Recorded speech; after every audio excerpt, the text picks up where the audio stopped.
Ladies and gentlemen, Honor finally plans on breaking her virginity, and guess who the lucky guy is going to be?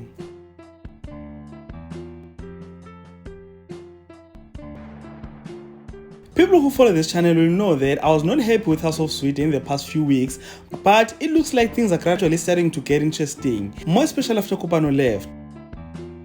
House of Zwide is in trouble with DTI and Eastway cars, and Honor just had a very successful fashion show, which brought back a little positivity on the show. I'm saying the fashion show brought positivity because House of Zwide was just so dull, man. With Ria's sickness, Nkosi and Shoki always fighting, so the story that I'm recently following is the one of Neo and Honor.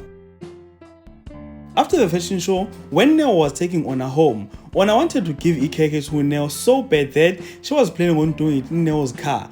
But Neo decided to close him and said, "No, Miss God, not in the car. I want your first time to be perfect." Imagine.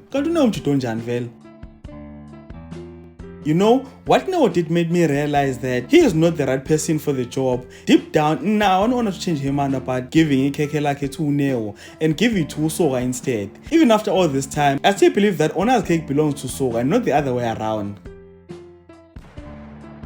Anyway, sorry for diverting, ladies and gentlemen. Let's go back to Honor and Neo. So, Neo recently booked a hotel to execute the mission. I hope we'll not disappoint us this time. And the sad part is that we're gonna have to wait for Monday's episode to see how it all goes. Do comment in the comment section and let me know what do you think about this topic, and if you enjoyed content in this video, please like the video, subscribe to the channel if you're subscribed, and press the notification bell so that you can be notified every time when I post videos on this channel. Thank you so much for watching. Let's engage again on the next video.